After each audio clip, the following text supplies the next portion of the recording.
Festival season is almost here, so what better time to make this come down guide? Right here on this table, I've got pretty much everything that a person would need in order to avoid or eliminate the MDMA come down.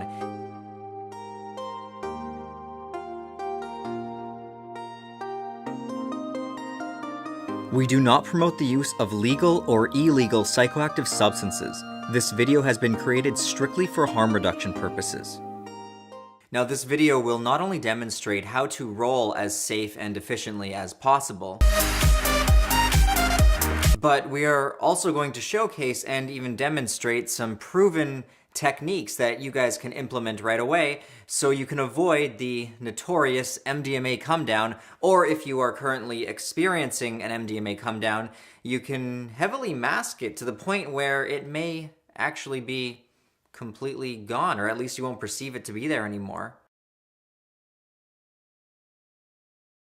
I'm sure I've hammered this home into a lot of your heads to the point where you just don't want to hear me talk about it anymore, but if you are new to my channel, then you are going to find out that I tell everyone to always test their drugs. Ideally, in order to figure out if what you have is genuine or not, you want to test your crystalline substance or your pressed pill with at least 3 different of these reagent kits. Now, these reagent kits don't tell you 100% what you have, but they do a fantastic job of telling you what you don't have. If you are short on cash, you can get away with just one of these reagents. If you can only afford one, I would highly suggest getting the Marquise reagent. The reaction is dark purple to black when you're testing with this reagent, and a lot of the drugs that are commonly sold disguised as MDMA are the cathinones, which will usually turn a yellow. As for price, you can buy one of these for $20 or less American online. In fact, these kits are legal in all parts of the world, and I'm going to link in the comments and description the lovely website which donated all of these kits for me to use just for this video. Now that we got the necessary safety information out of the way, let's dive into the exciting stuff. Now, in medical settings, basically throughout all of MAP's continued research where they've been testing MDMA with psychotherapy as a cure for PTSD, they have found that the come down that recreational users usually experience is far less apparent. In fact, chances are greater in therapeutic settings that you will receive no come down, versus in recreational settings, chances are usually higher that you are going to get the come down. In fact, to directly quote one of the articles I've read, it stated that 1/3 of subjects experience some depression or lowered mood for up to 3 days following their session. That's it, just 3 days. Recreationally, people have reported come downs that last weeks, sometimes even months. Now, I know what you guys are thinking. Perhaps the MDMA in therapy is just really pure, and that plays a role in them not getting the come down. But that's by no means what's really going on here. The first and the most obvious biggest difference between those taking MDMA in a therapeutic setting versus recreationally is in therapy, they're taking the right dose. Recreationally, people are notorious for taking way more than they need to take to get the desired effect, whereas in therapy, they take just enough to reach the desired effect. To avoid or to severely lessen the MDMA come down, you want to be sure that your first dose is no greater than 150 milligrams. And even 150 milligrams is probably pushing things too high. Ideally, you would want to keep your doses under 125 milligrams. Now, I know what some of you guys are thinking. How am I supposed to enjoy my rolls if I'm barely feeling it? Well, there are a lot of techniques that I'm going to get into later that will actually help potentiate your MDMA, so a lower dose will feel like a higher dose. And why this is good is if you're taking lower doses, you have, well, not only less chance of having a come down, but less chance of any ill effects such as hurting yourself on the substance. Now, what you can still do is take a booster dose. The general consensus is the booster dose should be about half the size of your first dose. So if your first dose was 150 milligrams, the booster dose would be 75 milligrams. And you want to consume the booster dose anywhere from 1.5 to 2 hours after your first dose. Now, of course, taking a booster dose is going to raise your chances of having a come down, but splitting your dose up is going to be safer and just generally better for your body than just blasting your brain with a massive dose all at once. Now, the second, often overlooked difference when people take MDMA therapeutically is they're in comfortable, cool environments. When you take MDMA, one of the effects, your body loses the ability to regulate its temperature. So what ends up happening is they just keep dancing and dancing and dancing, and then their bodies overheat. They have what's called heat stroke, and they literally dance themselves to death.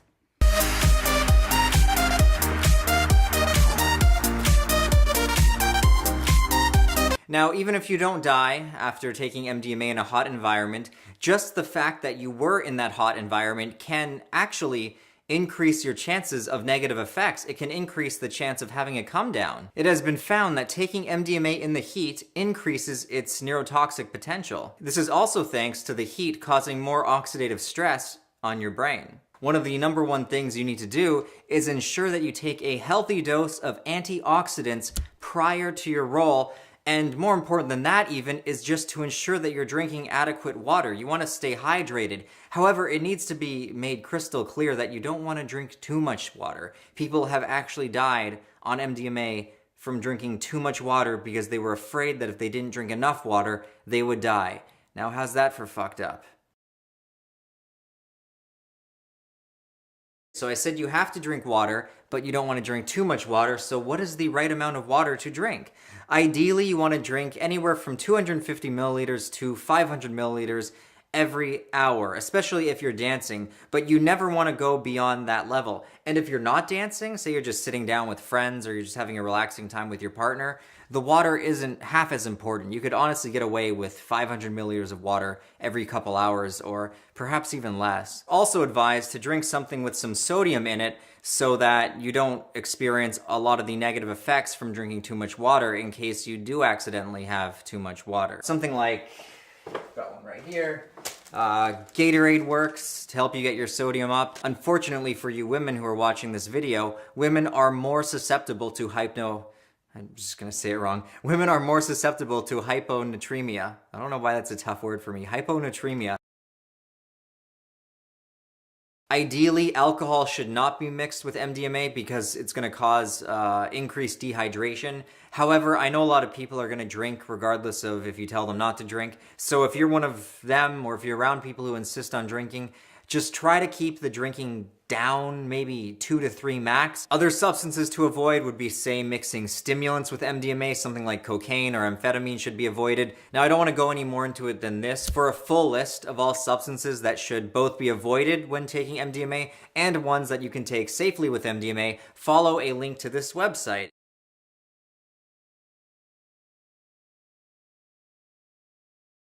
MDMA should not be consumed any more than once per month max. And I do mean max. Ideally, you would want to space out each roll, as they call it, by 2 to 3 months. I mean, in a perfect world, you'd probably take it no more than once every couple of years. Now, the reason why you want to space out your experiences so much is because one of the primary effect that MDMA has on the brain is as a serotonin releasing agent. It takes your body, at least a month to rebuild the serotonin that was lost.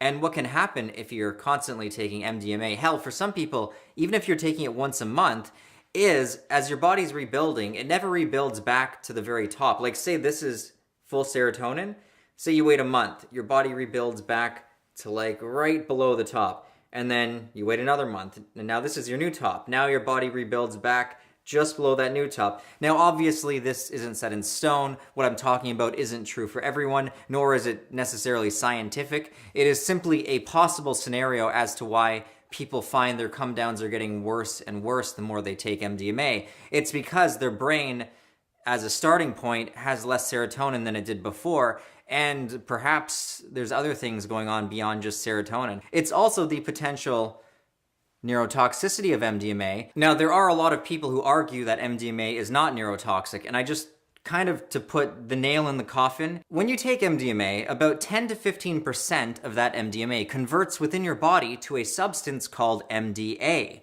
Now, MDA is proven to be neurotoxic.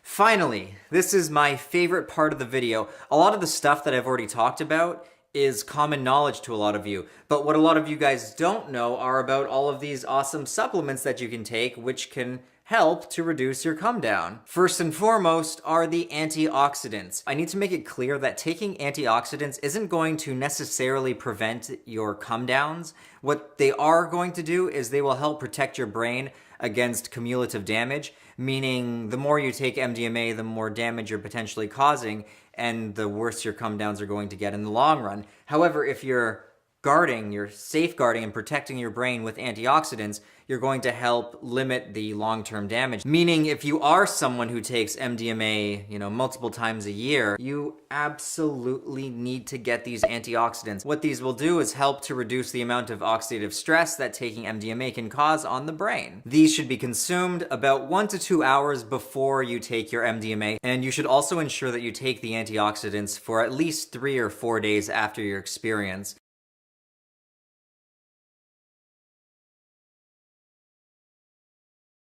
Next, I'd like to talk about 5-HTP. Now, 5-HTP is scientifically proven to increase your serotonin a little bit, so it doesn't hurt if you want to take 5-HTP after your rolls. However, it's not as important as a lot of people seem to think it is. They say as long as you supplement with 5-HTP after your MDMA experience, you can roll again sooner because it helps build your serotonin back faster. However, the main argument here is it's not just the loss of serotonin that's causing the come down. It's also the potential neurotoxicity of MDMA, and it's also the oxidative stress that's going on when you're doing it in, say, hot environments. And I do need to make a point of mentioning that you should never ever take 5-HTP on the same day that you take MDMA, and especially you should never take it at the same time as MDMA. This is proposed to cause serotonin syndrome, which can be deadly. Now, a lot of people argue that it's really not that bad and there's a very low chance of it causing serotonin syndrome. However, any chance is still a chance.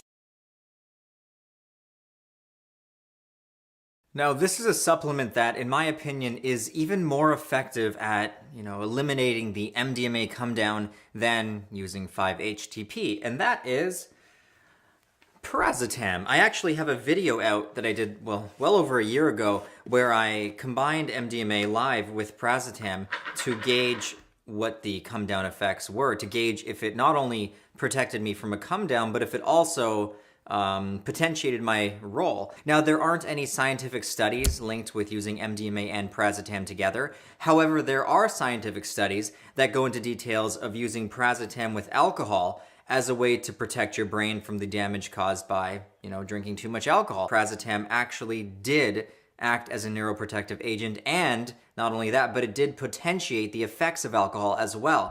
Meaning, anecdotally speaking, if people are claiming that it does potentiate MDMA, they also claim it potentiates LSD and other phenethylamines and amphetamines, then there's probably a large chance that it's true.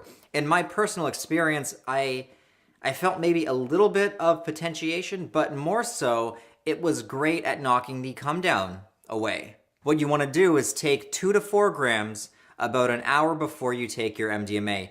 And then the following days after your roll, you want to take Paracetam first thing in the morning. However, I do have to make it clear that there really isn't any scientific backing behind this. All of it is anecdotal, and it's fully possible that the entire effect is placebo at this point. So use at your own risk. I mean, there might even be a chance that mixing Paracetam with MDMA is dangerous. So again, this is all anecdotal. It's all other people's stories, meaning, use at your own risk. Of course, if potentiating MDMA is what you're primarily after so you can take less, if you were, for example, to fast the entire day, not eat that day, and then that evening take MDMA, you would definitely feel it a lot harder than if you had a full stomach full of food.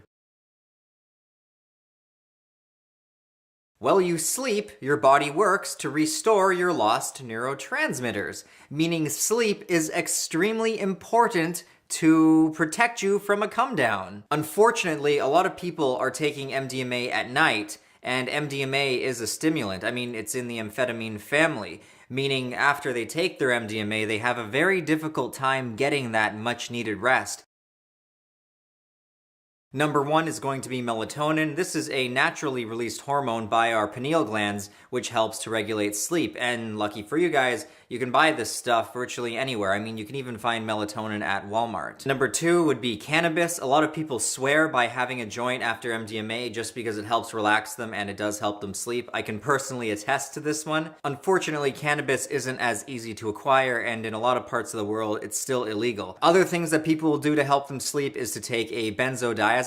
I don't recommend taking benzos to help you sleep. I think it's terrible to get in the habit of using them often because they are heavily addictive, but it is an alternative to help you sleep. People also like to take alcohol to help them sleep. Again, if you are using alcohol at the end of the night, ensure that you keep your drinks down to a minimum, 1 or 2 max. And it should also be noted that some people find MDMA to be relaxing in its effects. Some people have no problem sleeping on it whatsoever. Let's assume that you disregarded all of the very obvious advice in this video. Let's say that you took a really high dose of MDMA, you danced your ass off in the heat, you mixed your MDMA with other drugs, you redosed all throughout the night, and now it's the next day and you feel like a bag of bullshit. Not to sound too much like a cheesy salesman, you're in luck.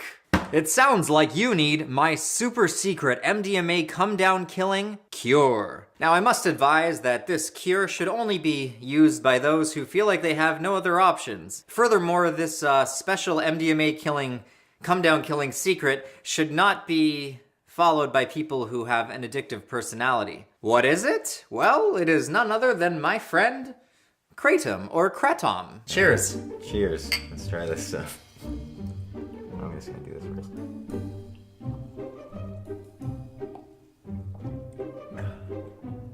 It's not that bad. I don't really mind it at all. Kratom is legal in most countries. It's a natural plant. These are ground kratom leaves. And what I've personally found helps tremendously the day after taking MDMA, like the next morning when you're most likely to feel shitty, is making yourself a nice kratom tea. Kratom contains about 40 different alkaloids, and the ones that are most present are opioid agonists. Meaning, if you drink a glass of kratom the day after taking MDMA when you might feel super shitty, and you know, the entire world is crashing in on you, or maybe you're even feeling like there's nothing left to live for, then taking a glass of this stuff can really boost your morale back up. The recommended dose for someone who has no tolerance would be something like 3 to 5 grams. Ideally, you don't want to go above 5 grams because there is definitely a chance of throwing up. I've seen many people puke. Something interesting that I've noticed as well is when I take kratom the day after, say, MDMA, the effects of kratom feel more potent. It feels more powerful.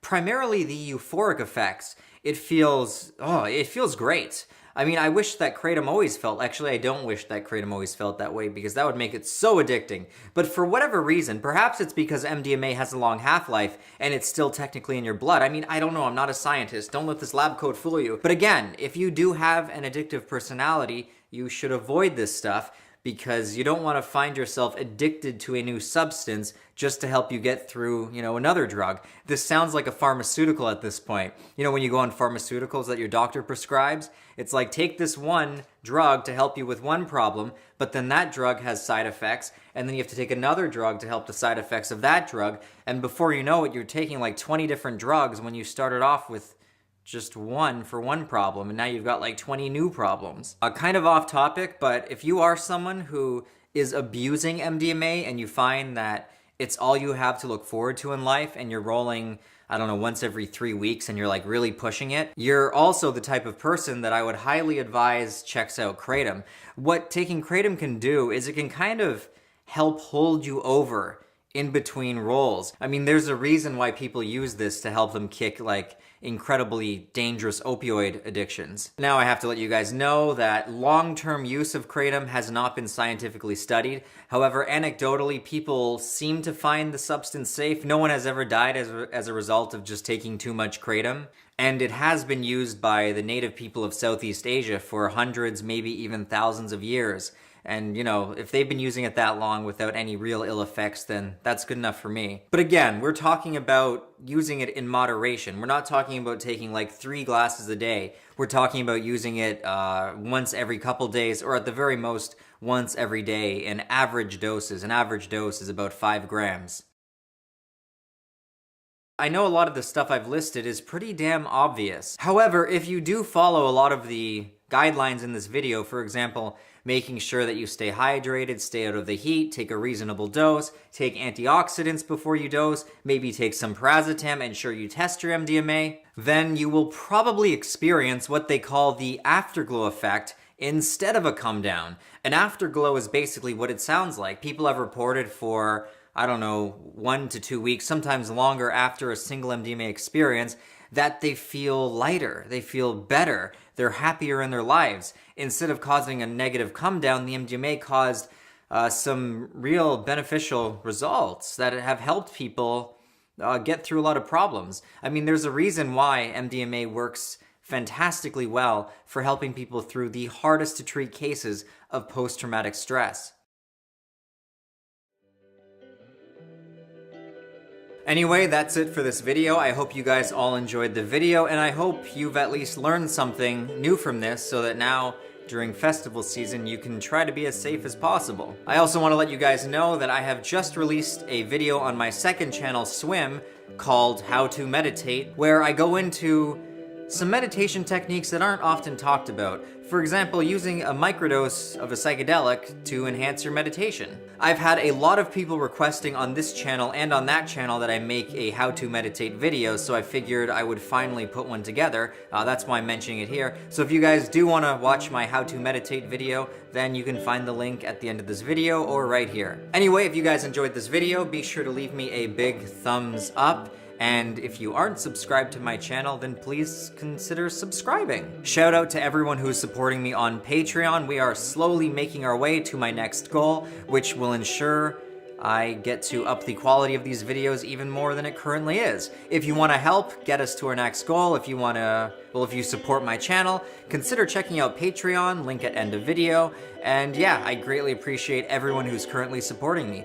Big thank you to everyone in this box right here. But yeah, let me know in the comments let me know what methods you guys have tried yourself, and let me know what you personally find works best for eliminating the come down. I'm also really curious to hear your guys' thoughts on mixing paracetam with MDMA and how it helped with getting rid of the come down. But yeah, till next time, take care guys, stay safe, always test your drugs, and I will see you soon.